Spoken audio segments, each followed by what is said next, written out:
Hello, welcome to the Candid Cast once again. My name is Lucky Egede, your coach and host on this channel.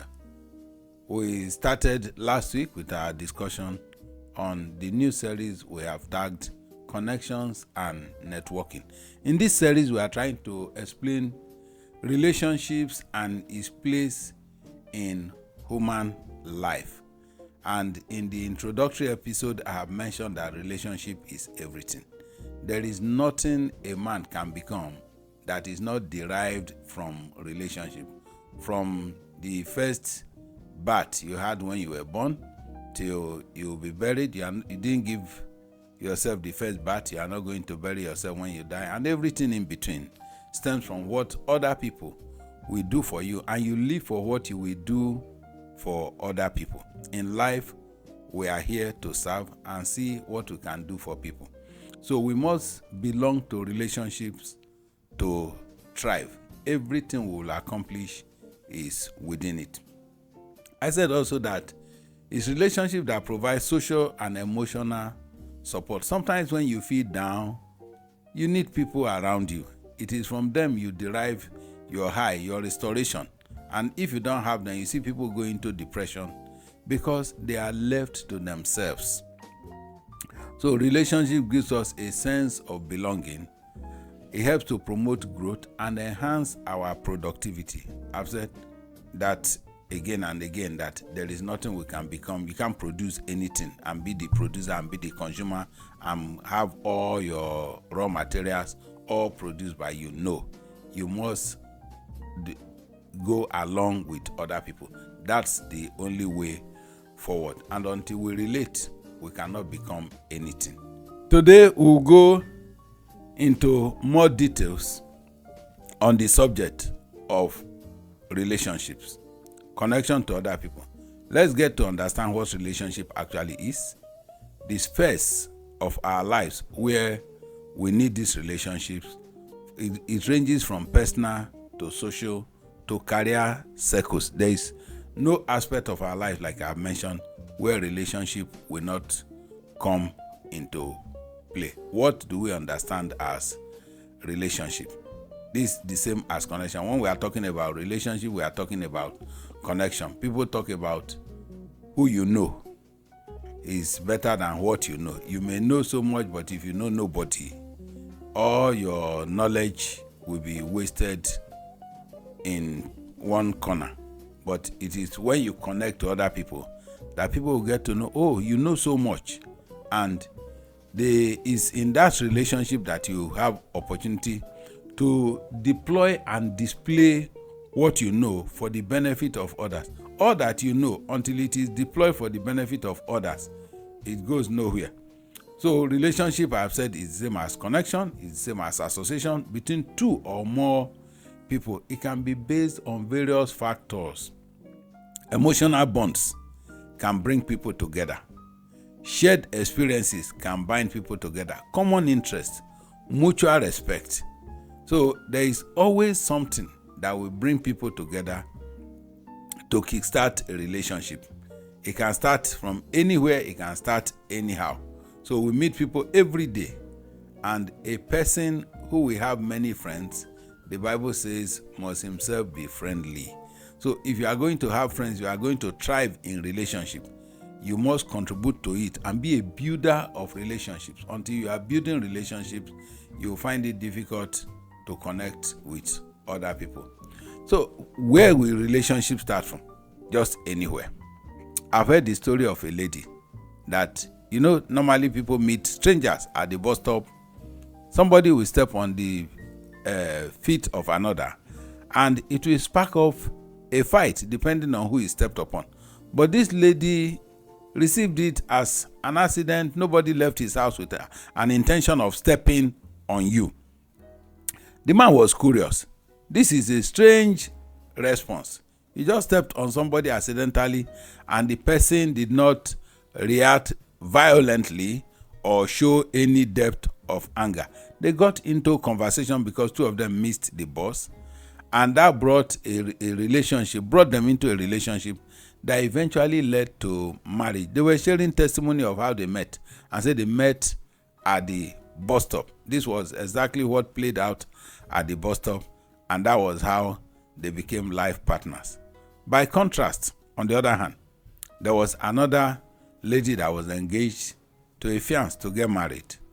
The fiancé came to visit and met this lady fighting in the neighborhood with a neighbor. They had a disagreement. Everyone spoke to this lady. Stop. Your fiancé is here. Your husband-to-be is here. Can you listen? The man tried. Everything fell on deaf ears. I must give it to them. They offended me. And she let out her steam in full. The man walked away. This person with uncontrollable anger cannot be my wife. And that was the end of that relationship.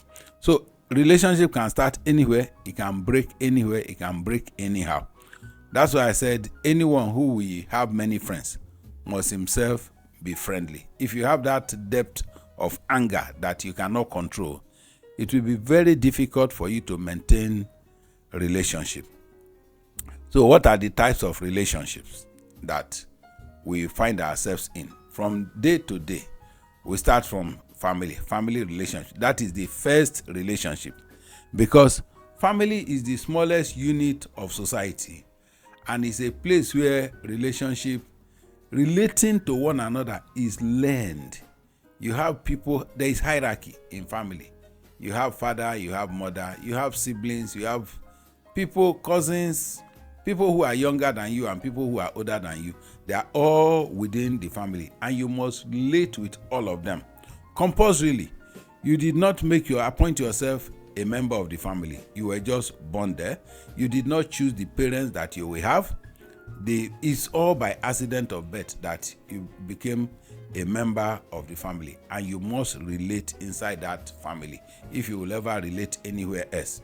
So this often involves deep emotional ties, because you grow up, you share the ups and the downs, the highs and the lows together. You become compulsorily bonded to one another. You have a shared history. So when you are so closely knitted, you find in the African society, say the day you kill a madman, you will know that madman that is scavenging in the market has relations, because people will not abandon their relation.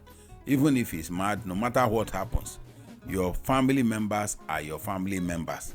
This tie is so strong that when it involves relating with outsiders, we may have our disagreements within, but the Yoruba adage says, because of the madman outside, we don't chase away the madman in our house. So that the day somebody will carry his madness to our house, we will bring somebody out and say, we have your type here.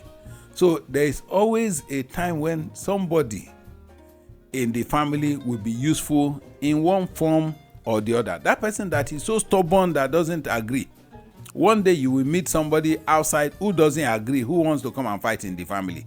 You will push out that person who doesn't agree in your family and say, yeah, come and face, we have your type here. And that is how that person will be defeated and he will go back. But if he meets that everybody in the family is cowed, he will chase them under their beds. So the second type of relationship we find is the friendships. When I'm talking of friendships, these are platonic relationships that are generally based on companionship. Human beings don't enjoy loneliness. We want shared company. That's why I find in these days when people are no more moving freely to each other's house, we have all our fears that are enslaving us. People are on Facebook, people are on Instagram, people are all manner of social media using to share companionship. They have many friends, but yet people are lonely at home. We are not created to be on Facebook. We are created to see and relate and interact with each other. Have shared interests. Enjoy mutual support. A pastor was saying one day, he said he has that he was talking about the difference between the social media friendship and the friendship that God wants us to keep. He said he has over 5,000 friends on Facebook, and he posted that it was his birthday and all his friends were invited, and he took space in a feed and was sitting there. Only 2 people showed up out of over 1,000 friends. because those friends are not anywhere around. They are not anywhere near to associate or fellowship with you. Many of them will not even see your message until after 3-4 weeks. So we have some of our classmates as friends. People attend the same school. Does not mean they sit in the same class. It does not mean that they will become friends. In a school, you will have members of the Scripture Union. They will navigate together and they become friends. Why? They have shared interests, common interests. You have people that we call bookworms in school. They go from library to hostel to classroom. That's all their lives. Such people will identify themselves. They will flock together. I was watching something today about the killings in Ilasa area of Lagos. In the fight between the Eye confraternity and another confraternity, the people flocked together and they killed one of our friends who go and kill their friends. And that's all that and they are ready to die for their friends. So it is not enough that people are classmates. Deeper interest is what binds people together. Relationship is about navigating towards people who have shared values. You must have things that you put on the table that other people will want, in which case you can help each other to advance in your dreams. You want to make friends that you can share. These are my concerns. You get comfort, you get counsel, you get encouragement from your friends towards the achievement of your dreams and your visions. Those friends provide you with emotional support and a sense of belonging. You know, we have mentioned in our introductory episode that it is highly uncomforting to be rejected. No one wants to face rejection. The third relationship that we'll be looking at is romantic relationship.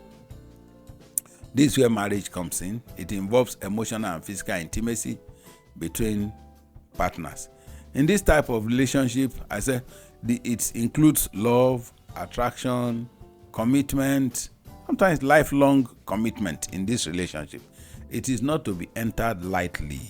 And I have said this when we are treating the errors that young people make, that they use the rest of their lives to regret.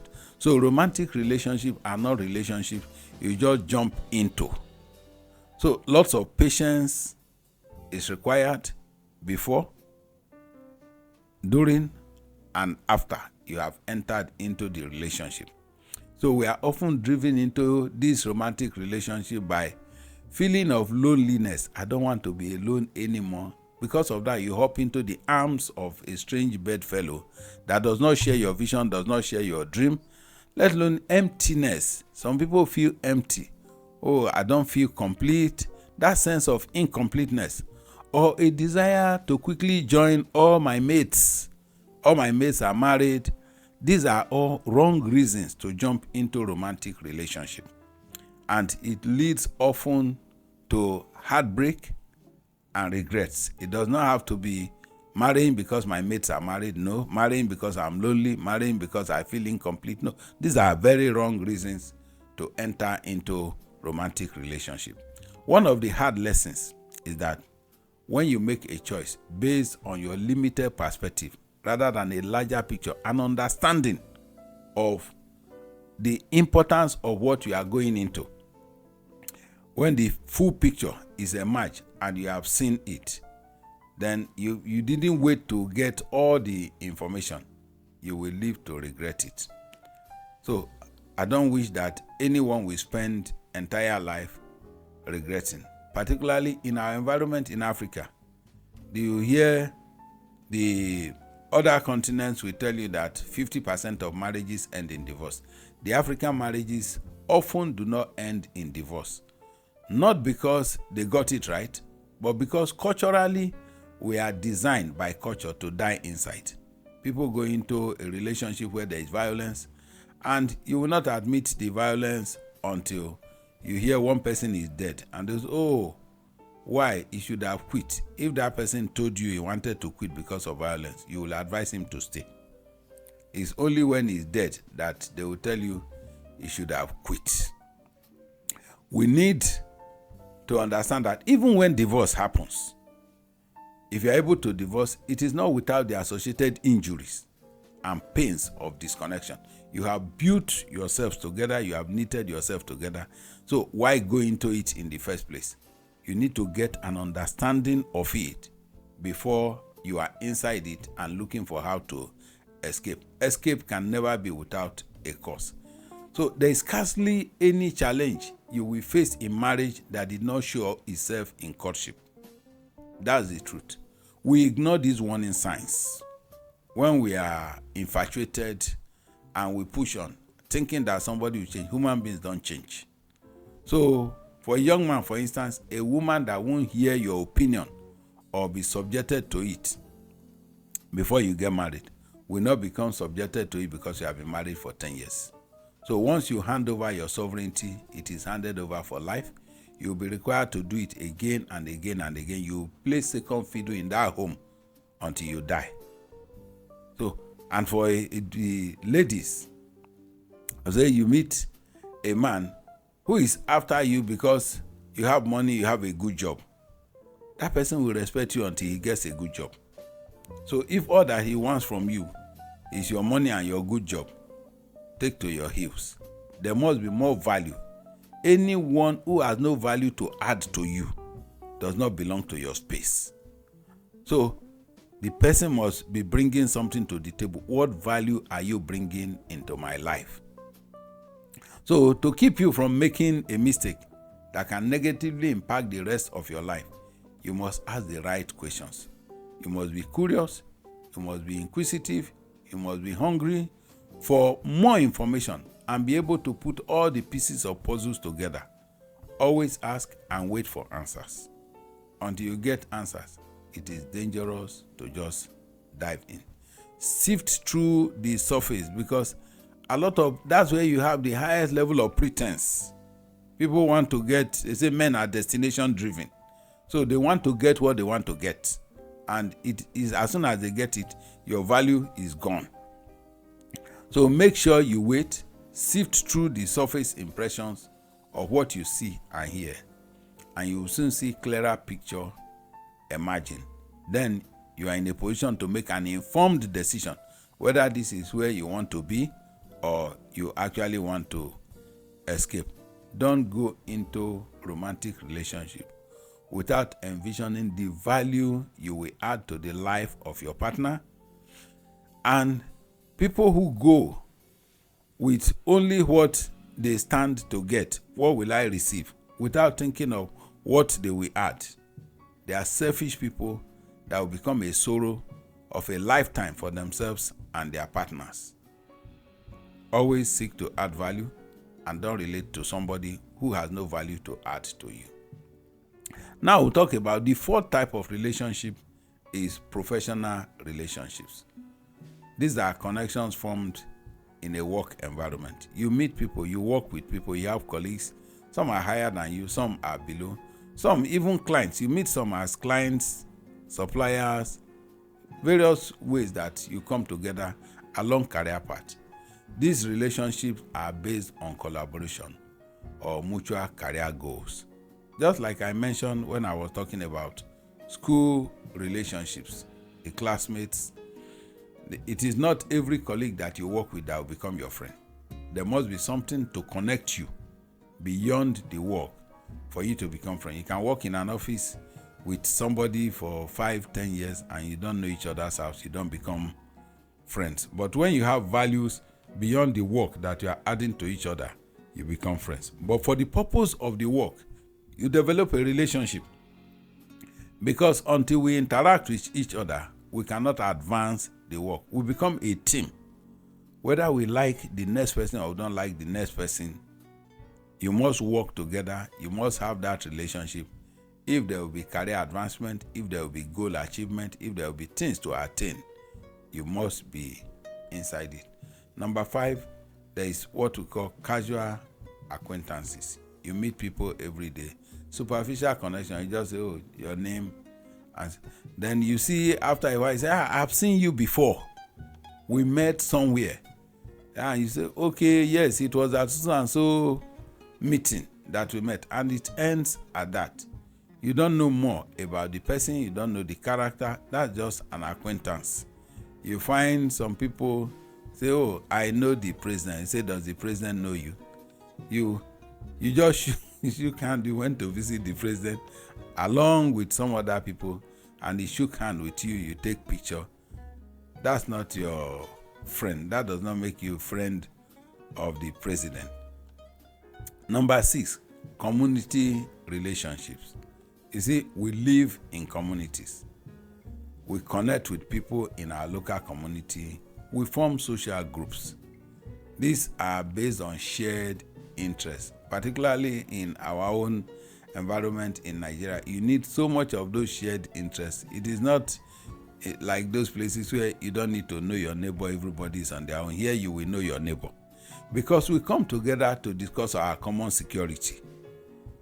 We have to provide our own security.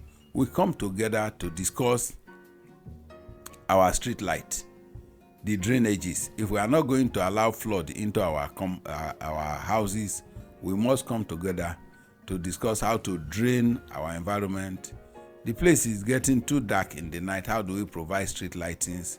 If you are the type that do not relate with your neighbors, you may be attacked and nobody will know, because people even form vigilante among neighbors. I recall living in an environment where people have to come out and form vigilante group. This number of families will be in the streets in the night. Another number of families will be in the street the following night to make sure our environment is secured. In all of this, relationships are crucial support for every human being. If we are going to survive socially, we need to interact with people. If we are going to grow, it's all inside relationship. It's relationship that can enhance our happiness and overall well-being. And it also requires effort. Like I said, anyone who will have many friends must himself be friendly. We must communicate, be open, be receptive to people. Take care to maintain relationship. If you don't maintain it, it will break down. Any type of relationship can become a disaster if the people are not ready to pay the price. So wherever there are benefits, I can tell you there are burdens, and you can't take the benefit and leave the burden behind. In every relationship, there is a price to pay. A tenant, for example, that pays his rent on time and keeps the house maintained will readily be a friend of the landlord, because the burden and the benefit are transmitting uninterrupted. They find the relationship will build up, and there are so many other things that sometimes the landlord may patronize the tenant's business, because based on that relationship, and tenant will patronize landlord's business beyond the rental income. This is where we will draw the curtain today on the Candid Cast. I want to say thank you once again for staying with us. God bless you.